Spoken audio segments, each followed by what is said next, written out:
అందరికీ హోలీ పండుగ శుభాకాంక్షలు. అసలు ఈ హోలీ పండుగని ఎందుకు జరుపుకుంటారో మీకు తెలుసా? హోలిక కథ హిందూ పురాణాలలో చాలా ప్రసిద్ధమైన కథ. ఈ కథ భక్త ప్రహ్లాదుడు మరియు హిరణ్యకశిపుడు అతని సోదరి హోలికకి సంబంధించినది. పూర్వం హిరణ్యకశిపుడు అనే ఒక రాక్షసరాజు ఉండేవాడు.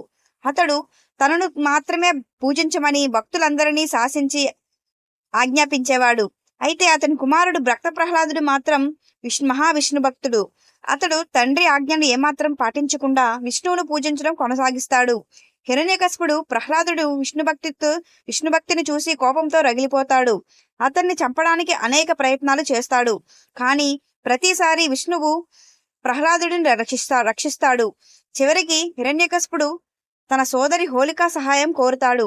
హోలికకు అగ్నిలో కాలిపోకుండా ఉండే వరం ఉంది. ఆమె ప్రహ్లాదుడిని తన తొడలపై కూర్చొనబెట్టుకొని అగ్నిలో కూర్చోవడానికి ప్రేరేపిస్తుంది.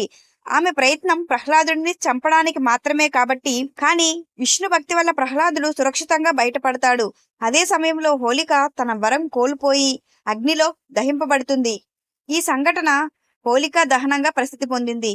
ఇది హోలీ పండుగ సమయంలో జరుపుకునే హోలికా దహన్కు ప్రేరణ. ఈ కథ మంచి మీద చెడు విజయం సాధిస్తుంది అనే దానికి ఉదాహరణ. తెలుగు రాష్ట్రాలైన 2 రాష్ట్రాల ప్రజలు ఈ హోలీ పండుగని చాలా అద్భుతంగా జరుపుకుంటారు. దీనిని కామిని పండుగ లేదా హోలీ పండుగగా జరుపుకుంటారు.